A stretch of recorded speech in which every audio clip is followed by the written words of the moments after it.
Welcome to our program on sensitivity training for caregivers serving Jewish seniors.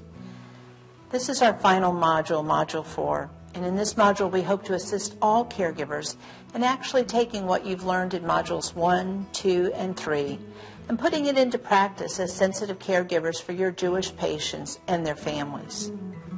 To start with, we'd like to discuss discharge planners at hospitals. If a Jewish patient will be discharged and they're going to spend time in a skilled nursing facility, rehab, or assisted living, there are so many things we can do to assist the family and the patient in a smooth transfer. Remember, if the individual adheres to strict kosher dietary law, the discharge planner will need to know if the admitting facility will be able to meet these needs.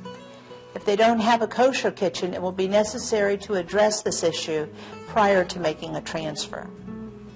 Please think about the hours and day you'll be discharging. If the patient is Orthodox and won't be able to travel by automobile, accommodations for discharge should reflect respect for the Sabbath, and you may want to recall that this is 18 minutes before sunset on Friday until 3 stars are in the sky on Saturday, so those are the hours they won't be traveling by car. Holy days will also require special attention to time of discharge, and the dates for each holiday may change yearly, but you don't have to remember what they are because you can download a calendar, or if you're watching this on a DVD, you can contact us at info@mmlearn.org or by calling 210-734-1133. Discharge planners need to remember that Sabbath observance by Orthodox Jews means they will not be signing papers, dealing with money, or performing any other type of work. So this is definitely going to affect a smooth transition of care if we're aware of this. Now on the other side, we have the admission coordinators, and these are also managers of facilities, and we need to ask a few questions and document for the rest of the staff. The admission coordinator can find out if the patient is Jewish. Do they have a rabbi? Do they belong to a temple or a synagogue? Do they have special needs as a part of their faith traditions and customs? When we talked about Judaism in our first module, we addressed the importance of asking questions and being willing to be guided by the individual. If a resident shares, yes, they are Jewish, but they don't follow dietary restrictions, or they're not a practicing Jew, the social worker can follow up and determine what traditions are valued and how can we support those traditions while the individual resides with us. Social workers are so important because they're going to want to assure that the care plan or service plan and other required documentation clearly reflects what the resident's wishes are. This includes advanced care plans, end-of-life decisions, the desire for rabbi visits, end-of-life or funeral arrangements in the event of death. As was presented in Module 3, after-death arrangements may vary greatly by faith practice, customs, or the individual preferences. So now let's talk about dietitians and the dietary departments for a few moments. The majority of nursing homes in the United States don't have the ability to offer kosher kitchens. That, however, does not mean that we can't address the diversity of Jewish community in their practice of kashrut. For example, not mixing meat and milk may be as simple as not serving a cheeseburger.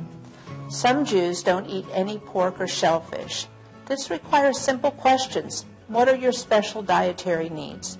Many of our employees asked questions about why don't Jewish people eat pork or shellfish? And these questions are available to you in our supplemental program on Questions and Answered that are represented by different Jewish members that have joined us for a Q&A session. Again, the most important thing that we're doing is we're encouraging you to ask questions. In addition, for the dietary department, there may be times when a resident requests to fast.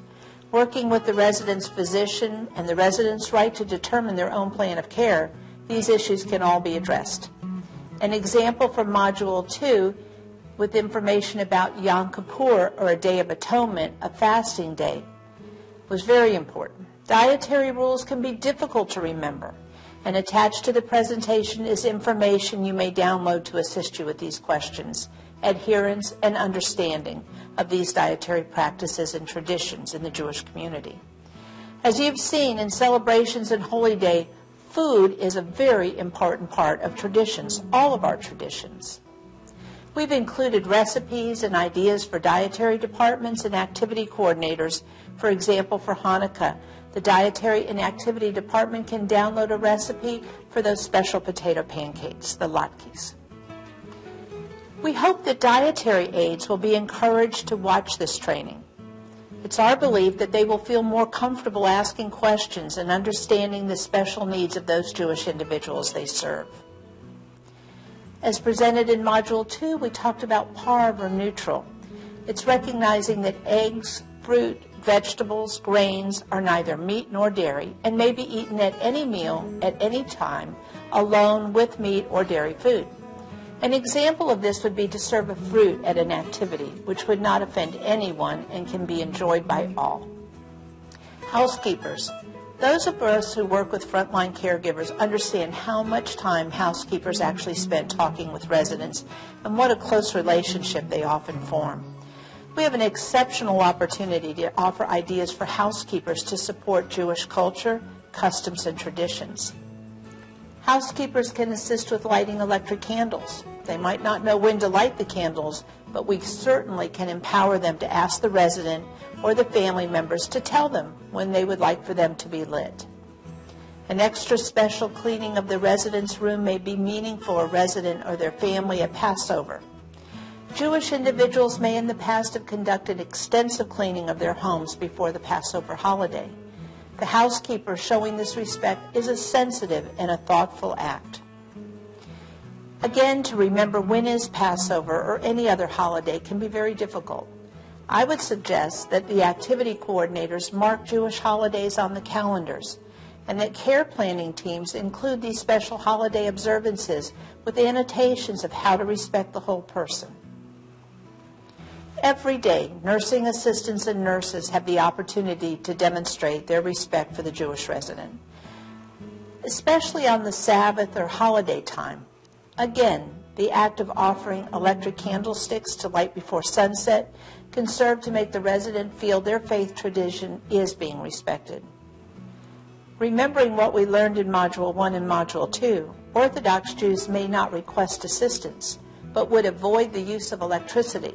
And that includes using a call light, an electric bed, adjusting a thermostat, answering a telephone, or even turning on and off an overhead light.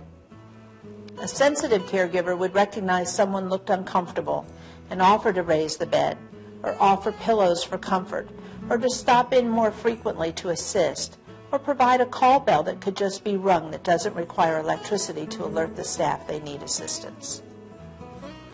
Nurses and nursing assistants should also understand that fasting may be an important part to a patient or a resident. It is understood that those who are healthy enough may continue to have this practice. If indeed this is the case, food should not be brought into the room, but rather let the resident know we are respecting their wishes. However, if they should need anything or want to request food, they just need to let us know. Allowing a resident to decline a bath or allowing private time for prayer and reflection is anyone's right, no matter what their religion. But when we think about holy days and traditions, we're showing our concern for their spiritual health and their growth. Nurses should still understand that the need for medications or refusal of medication must still be documented and physician notification made. All these special requests, like not bathing, fasting, should be care planned, and we should all be made aware of why and respect that.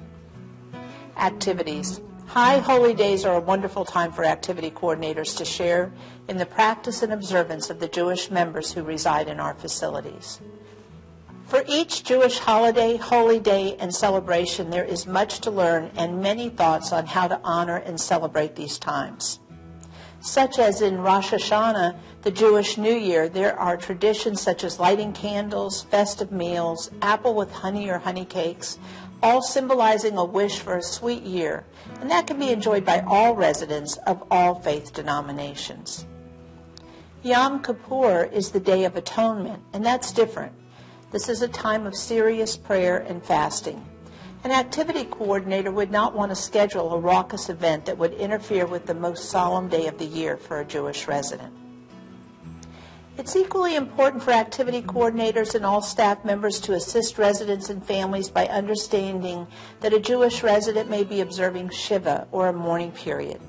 The need for a resident to maintain a somber mood, maybe covering of mirrors, lighting of a yahrzeit candle turned on, to ensure that the resident may not wish to attend activities is also important, and that we not prod them to do so.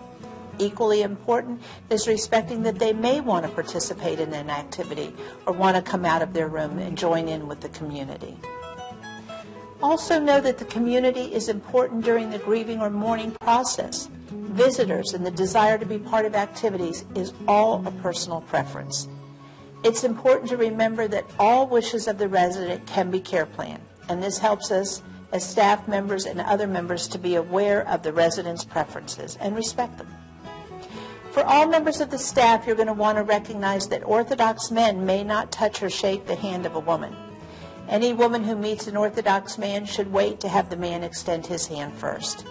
Many Orthodox women have the similar customs. You don't need to be uncomfortable about this. Most Orthodox men will handle this very gently.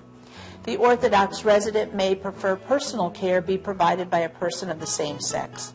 This is not always possible, but with sensitive discussion, assistance of the family, and clergy, these issues may be addressed. How to remember and know it all? Well, there really isn't a way, but there is a way to respect all members of all faith traditions in our care. We believe that the vocabulary, information regarding the Jewish calendar, holy days, prayers, songs, foods that reflect a tradition, culture, and faith, activities can all be addressed by utilizing the tools that we're providing. Here's a copy of all the things that you can download from the site. Take a look at these and see what would interest you, and remember you can download those by clicking on the paperclip at the end of this presentation. We want to express our gratitude to the Golden Manor Jewish Senior Services for providing these modules for you. I also want to encourage you to watch the question and answer period that has been provided after this. When we finished providing all of these modules, they were shown to caregivers just like you, and they had many, many questions, and we thank those individuals who came in to answer them. We think they'll help you also. So again, thank you for joining us, and please don't hesitate to contact us with the information we're providing here. Thank you.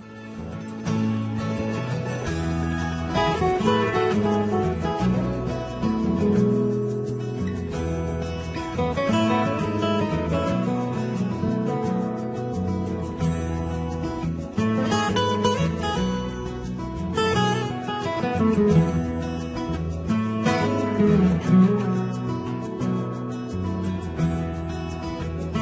you.